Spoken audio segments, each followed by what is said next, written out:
pakiramdam ni Jessa, ayon ang pinakamahabang sandali sa buhay niya. Tila bumagal sa pag-ikot ang mga kamay ng orasan. Hindi niya magawang ipanatag ang sarili. Ilang minuto lang ay darating na si Ralph. Nais niya sanang huwag na itong dumating.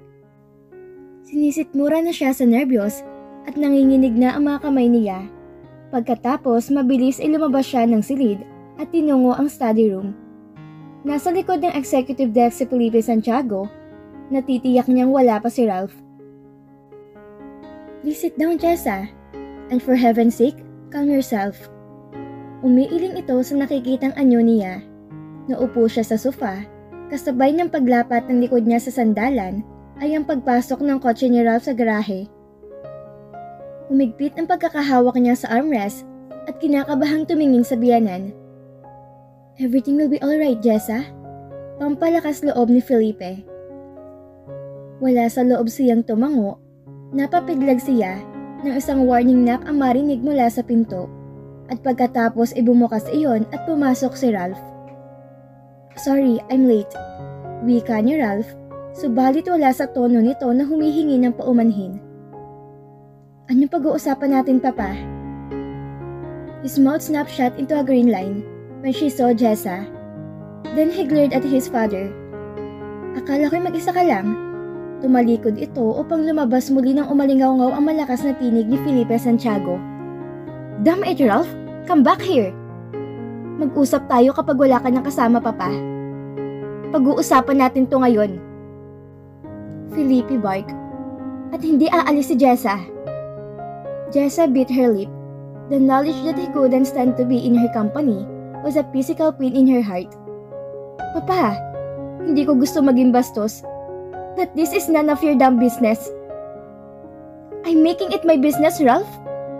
Wika nito. Sa pag-uusap nito, nakasalalay ang kaligayahan ng aking apo. Kung narito ka para gampanan ng papel ng isang marriage counselor, makabubuting kausapin mo muna si Jessa. Umismid ito, matalim na tumingin sa kanya. I've done that. Kayo naman ngayon na mag-usap. Now close that door and sit down. Kabalyang isinara ni Ralph ang pinto at naupo malapit sa kanya. Alright, let's get over with. He muttered. Sumulyap to sa sarilong pambisig. May dinner date ako mamaya. Kay Amery? Hindi niya napigilan ang sarili. May pakaalam ka ba? He sneered. Tama na yan. Awat ni Felipe. Hindi tayo narito para magpalitan ng insulto. So why am I here, Papa? Ralph demanded. Pag-uusapan ba natin ng annulment? He glared at Jessa. Kung yan ang pag-uusapan natin, gusto ko malaman mo na gagawin ko ang lahat para sa akin mapunta yung anak ko. Ang mapait na paghihiganti sa tinig ni Ralph ay nagdala ng takot kay Jessa. He hated her. Walang silbi ang paghaharap na iyon. Jessa? Ang mahinahong tinig ni Felipe ay nagpaangat ng mukha niya. Hindi ko alam kung magagawa ko. She whispered. Ang nagbabadyang luha ay tuluyan ng dumaloy sa mga pisngi niya. Tears? He mocked cruelly. No, that's very touching. You can do it, Jessa. Isang nagbababalang tingin ng pinukol nito sa anak. Kung magagawang itikom nitong arogante kong anak ang bibig niya at makinig. Wala kang karapatang makaalam, Papa. Ralph nearly exploded. Wala kang alam sa nangyayari. Masigit ako may alam kesa sa'yo. Tumaas na ang tinig ni Felipe Santiago. Kung tatahimik at makikinig, ay malalaman mong dapat mong malaman. Oh God, tama na! Jessa cried. Hindi kayo magsisigawan ng ganyan kung hindi dahil sa akin. You've been a strain on my relationship with my family. Since the first day I married you. Bakit bigla'y nakokonsensya ka nagsisigawan kami? Hindi ko alam kung paano magsisimula. Mahina niyang sabi. Get straight to the point, dammit! Huwag mong gawing mahirap para sa akin to, Ralph. Ikaw, kailan mo pinagaan ang buhay ko? He countered. Sandaling namayani ang katahimikan sa pagitan nila. Huminga na malalim si Jessa at pinahid ang mga luha sa pisngi. Hindi ako naging tapat sa iyo tulad ng paniniwala mo sa akin. She paused. The truth is, all this year I made you believe that MJ's... What about MJ? She squared her shoulders. Yes, she had to get this over with, no matter what the consequences. Hindi ko anak sa MJ. Napaangat mula sa kinauupuan si Ralph. What are you talking about? Gusto mo akong paniniwalaing hindi ko anak sa MJ? No! Anas niya. Anak mo siya. Hindi ko pinagsisinungaling ang bagay na yan. Subalit hindi ako yung ina ni RJ. Hindi ako ang nagsilang sa kanya. She repeated more forcefully. Humugot ito ng hininga upang pigilin ang pag-alpas ng higit pang galit. Kung hindi ikaw ang ina, sino? She raised her chin, trying to meet her eyes. Anak siya ng nakatatanda kong kapatid, si ate. Liar! Halos sumigaw na si Ralph, napatayo mula sa kinauupuan. Hindi ako naniniwala sa mga sinasabi mo. Nagsasabi siya ng totoo, Ralph. Wika ni Felipe na nagpalingon kay Ralph dito na parabang noon lang napansing naroon ang ama. What do you know about this? Huwag mo sabihin naniniwala ka sa mga pinagsasabi niya. Hindi ito sumagot. Kinuha mula sa drawer ng mesa ang isang dokumentong naka-folder at iniabot sa anak. Hindi mo pa marahil nakikita to, Felipe said with a surprising calm. Humakbang palapit si Ralph sa ama at hinablot ang dokumento. Tila naparilisa si Jessa habang pinagmamasdan ang reaksyon ni Ralph sa binabasa. Iyon tiyak ang kopya ng record sa lying-in clinic nang ipinanganak sa MJ. Ang Stephanie na nakapangalan dito, kapatid mo siya? Singhal nito, tumango siya. Why? Ang tinig nito ay napuno ng kalituhan, galit at hinanakit. Bakit mo ako pinaniwala na ikaw ina ni MJ? Dahil ikaw ang ama niya. Kung malalaman mong hindi ako ang kanyang ina, magagawa mo siyang ilayo sa akin tulad ng unang binalak ng mama mo. Wala na akong pamilya. Wala na rin matitirahan. Wala rin akong sapat na trabaho para suportahan si MJ. I didn't stand a chance of him being awarded to me legally through the courts. Not when Ralph Santiago was his father. Sa nakalipas na halos 4 na taon, ay nabuhay ako sa kaalamang ikaw ang ina ng anak ko. Bitter anger made his voice vibrate. Ngayon sasabihin mo sa akin ng ina ni RJ ay isang babae na hindi ko man lang nakilala? Halos malukot sa mga kamay nito ang hawak na dokumento. Sa ilang sandali na magitan ang katahimikan. Katahimikan upang tila marinig na ni Jessa ang pintig ng sariling puso. Napapidlag siya nang ihagis ni Ralph ang hawak nitong papel. You ask too much, his tight voice declared, very muscle in his body rippling with the violence and tension of the moment. Kumawala ang hikbi mula sa kanya. I'm sorry, Ralph, she murmured numbly. Tumayo at nagmamadaling lumabas ng silid. Jessa! The anger in his voice made her run faster. Pumanhik siya sa silid niya sa itaas, na sa palagay niya ay mapapagkalungan niya mula rito. Jessa, bumalik ka rito!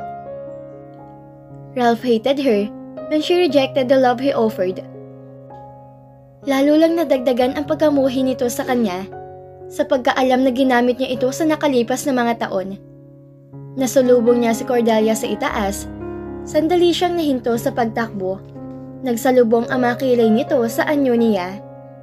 Nang marinig niya ang tinig ni Ralph hagdan, ay muli siyang tumakbo patungo sa silid niya. Ralph, ano nangyayari? Hinawakan nito ang kamay ng anak.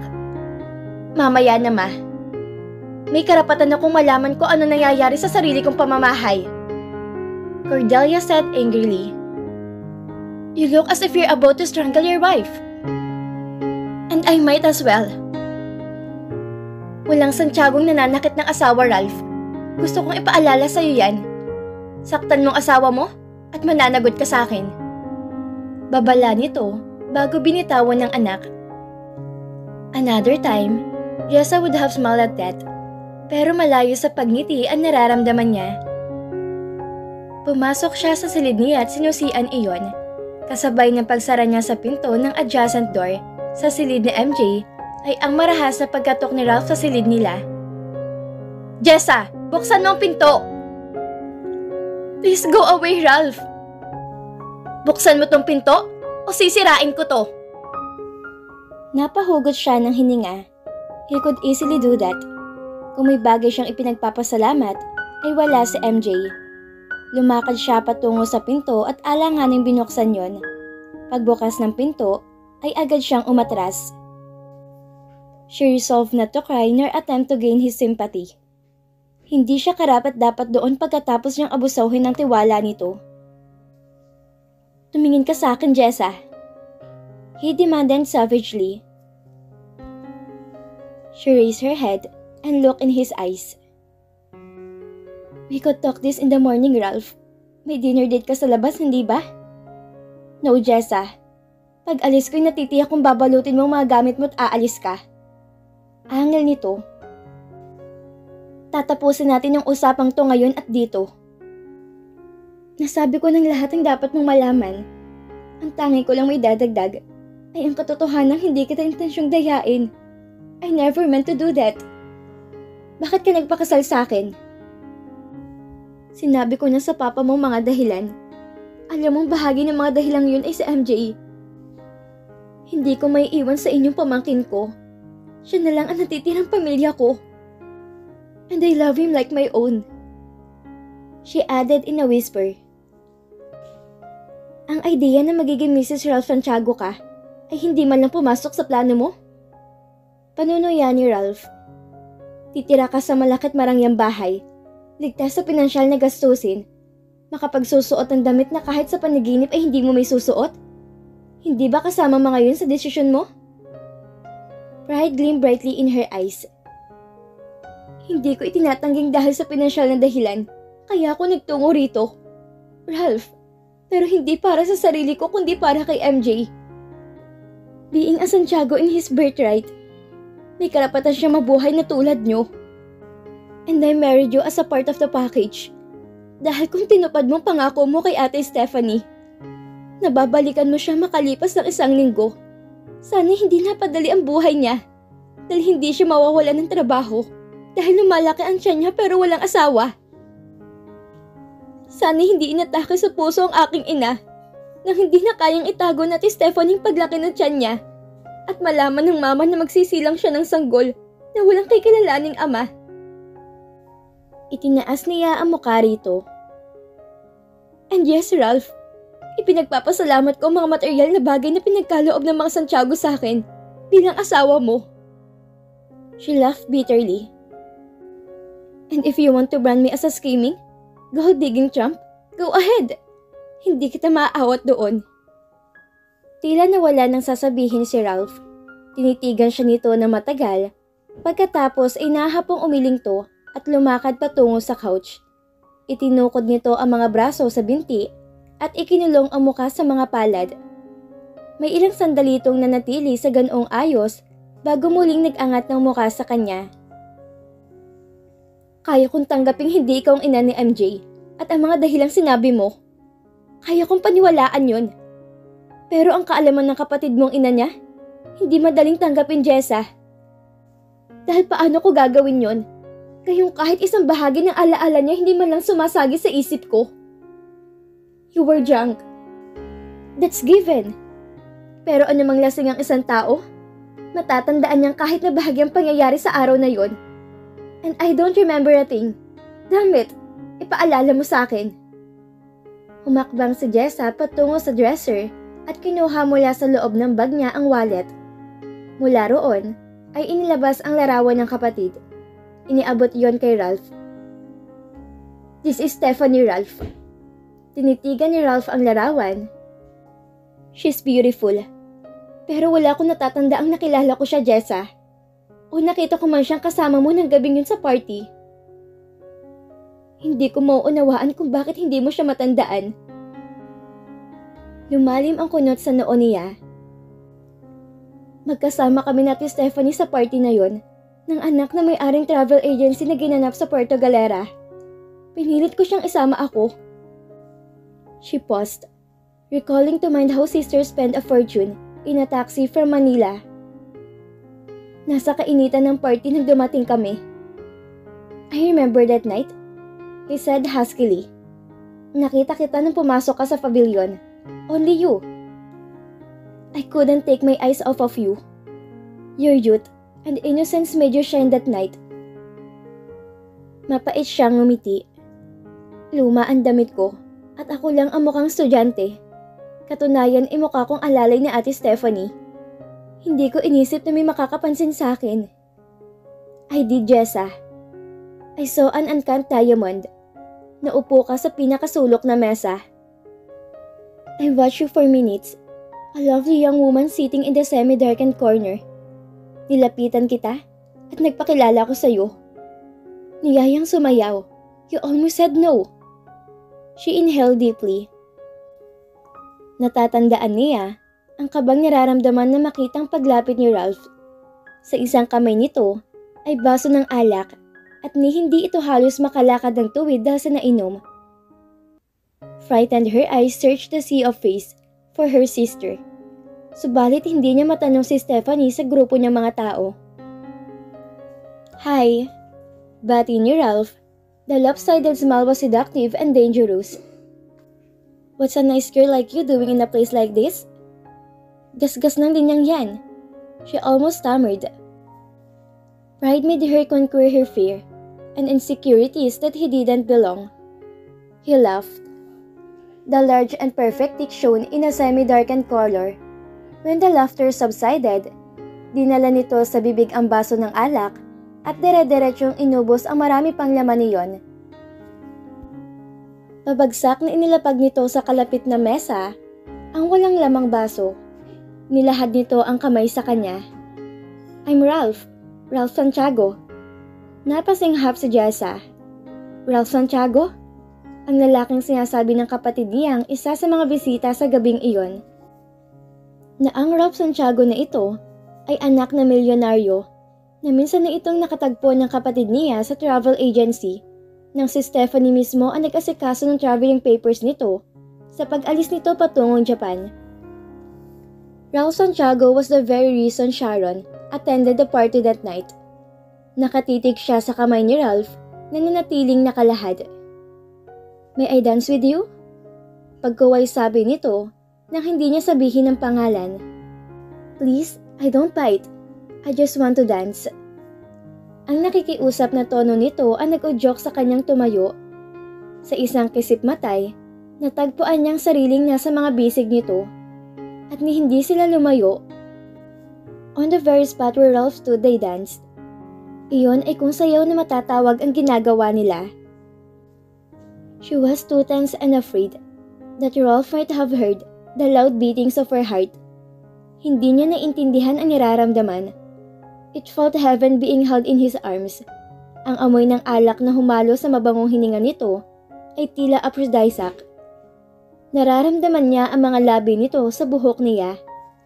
Then wordlessly, he lifted her chin, stared into her eyes searchingly. The next thing she knew, the lips brushed hers in the gentlest kiss she had ever experienced. Nanayong lahat ang mamunting balahibo niya sa sensasyong dulot ng halik na iyon. Then the kiss wasn't gentle anymore. She gasped when Ralph's mouth parted her lips and darted his tongue in a full open-mouthed kiss.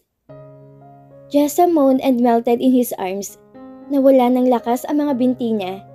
Natuklasan niya ang mga braso niya ay nakapulupot na sa leeg nito. Then the kiss deepened and Jessa was lost. The pleasure pain in the pit of her stomach was unbearable. She wanted more than just kiss. Frightened of her own feelings, she pushed him. Naglalaki ang mga matang nakatingala siya kay Ralph. Ashamed of her own fashion, umatras siya palayo rito. She grabbed her purse on the table, then she turned and ran. Hey, wait! Ang akmang paghabol nito ay napigil ng mabangga ito sa mesa, dala ng nainom. Natumba ang silya sa harap nito at nabigyan siya ng pagkakataong makalayo. "Oh shit!" he muttered. Tumakbo si Jessa palabas ng lugar na iyon. Hindi niya alam kung ano ang gagawin at saan pupunta. Hindi niya magawang hanapin si Stephanie at iyaing umuwi. She found herself walking along the beach. Nang mapagod siya ay naupo siya sa buhanginan.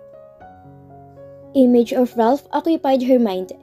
His scent, his kiss was embedded in her heart and mind. Sa baybayin na siya inabutan ng pamamanaag ng araw. She went back to the pavilion to find her sister. Iilan na lang ang tao sa paligid at hindi kabilang doon ang kapatid niya. Nasalubong niyang isang bisitang lalaki. "Kilala mo si Stephanie?" Ang mapulang mga mata ay halos hindi na nito maimulat. "Of course, magkasama kami sa trabaho. Nandito pa ba siya?" Ilang malisosyong tawa ang pinakawala nito. "Kasama siya ni Santiago. Hanapin mo na lang sa alimang cottage sa paligid." Poor Stephanie, pagpapalipasan lang siya ng lalaking yun. Tanilikuran na siya nito. Nalumong na natili siyang nakatayo roon ng ilang segundo. Mukha ni Ralph at ng kapatid niya ay nagsasalimbayan sa isip niya. She dismissed the unwanted pain she felt in her heart. Sumakay siya ng bus pauwi ng Maynila. Nag-angat si Jessa ng muka at nagtama ang mga mata nila ni Ralph. He was of confusion and anguish. "Hinanap kita," he said with a strange faraway indifference in his voice. "Saan ka nagpunta? Bakit ka tumakbo?"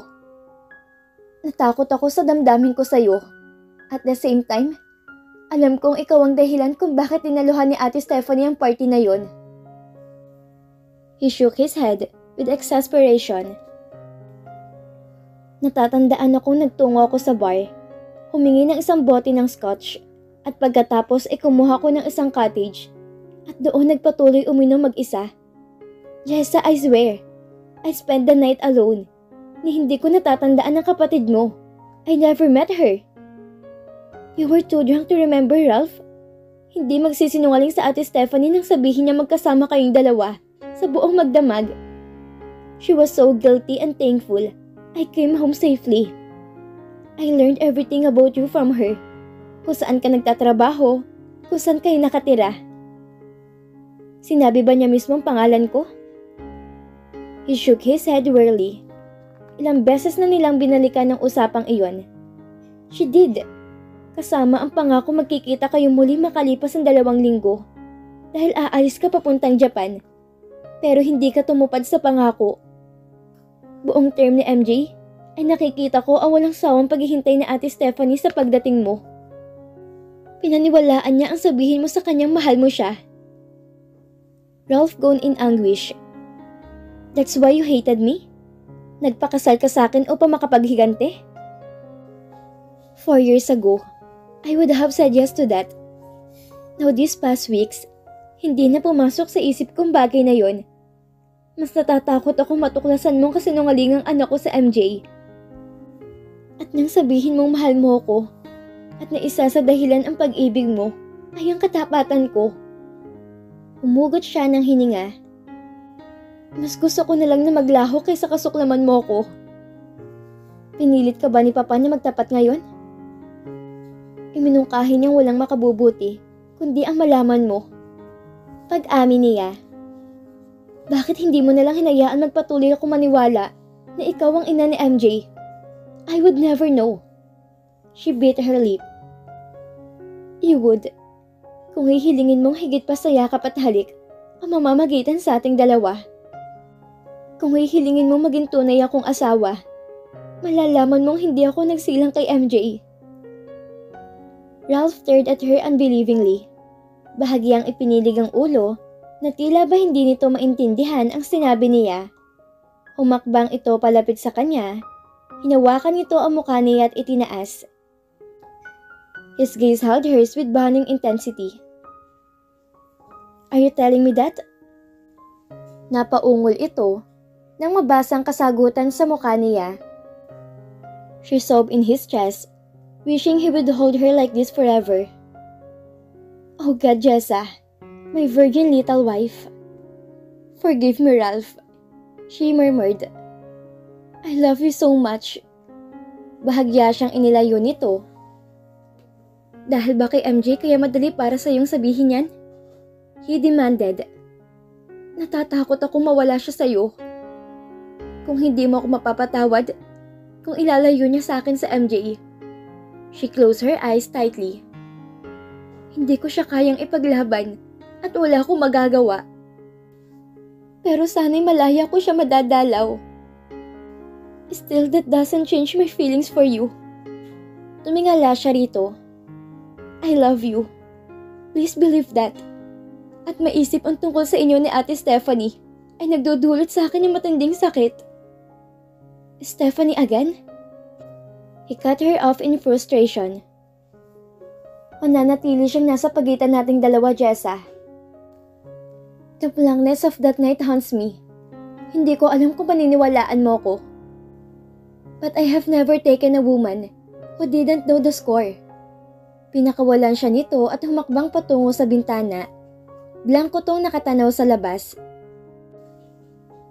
Nakakabingi ang katahimikang lumipas. Jessa? May kakaiba sa tono nito nang tawagin siya. Na mag-angat siya ng mga mata, nakatitig sa kanya si Ralph. There was sudden strangeness in his eyes. It's stupid to ask this. Hindi ako makapaniwalang hindi ko alam kung saan nakatirang pamilya ng sarili kong asawa. But we never had the chance to discuss anything about us. Pero saan kayo nakatira? She frowned at him. Sa Valenzuela. It used to be a part of Bulacan, but it's a city now. She explained unnecessarily. Napunan niya ang tensyong biglang naramdaman nito. At nabanggit mo bang makikipagkita ako sa kapatid mo makalipas ang 2 linggo?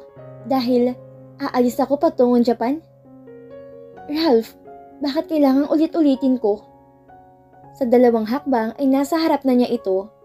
Hinawakan siya sa magkabilang balikat. There was a light in his eyes that wasn't there before. Jessa, I never left for Japan that year. Or for any country for the last 6 years. Maliban sa Bahrain. You can check my passport. It doesn't matter. You only made that alibi. You never meant to see my sister again, Ralph.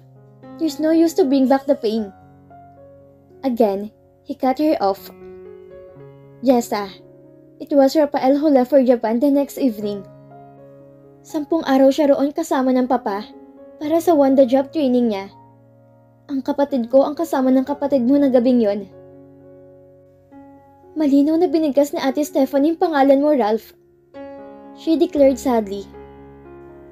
Magkasama kami na kapatid kong dumalo sa party na yun, Jessa. Magkasama rin kaming umalis kinabukasan ng tanghali.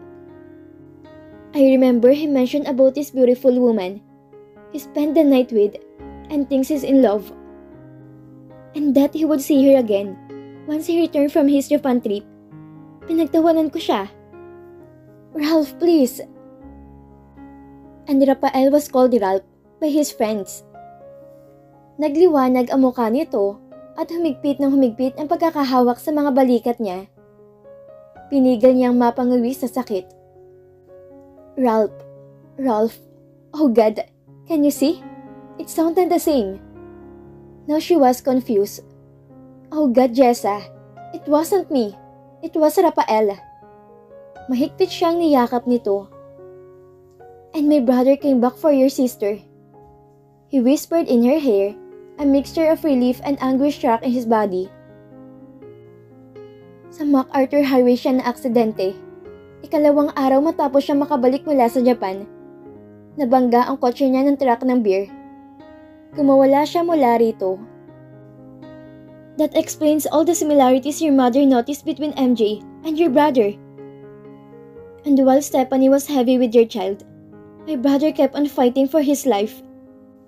He was comatose for 6 months before he died. Oh, Ralph, I'm sorry. Napahikbi siya. He drew her gently in his arms, holding her tenderly. You have wasted years for our life, Jessa. Kung ipinagtapat mo to una pa lang, sana'y Hindi natin masasabi kung ano mangyayari, Ralph. I think I would have loved you anyway. A tantalizing kiss touched her mouth. At kung nalaman natin kaagad ang tungkol kay Ralph at Stephanie, sana hindi natin dinanas ang mga hinanakit at sama ng loob na bumalot sa atin sa loob ng maraming taon. Gusto kong isipin, bulong niya, inching closer in his arms. What happened made our love stronger, because it was born and survived where it had no right to. Ralph kissed her as if there were no tomorrow. Gustong pauwiin ang huling hibla ng kapaitang nagdaan. Jessa closed her eyes so happily remembering her father-in-law, words of wisdom. Ang pag-ibig ay tulad ng isang ligaw na damo, Jessa. Tumutubo to sa mga lugar na hindi mo inaakalang mabubuhay. Sa mga lugar na hindi dapat, sa mga batuhan, sa gilid ng bundok, minsan sa lugar na walang araw at tubig.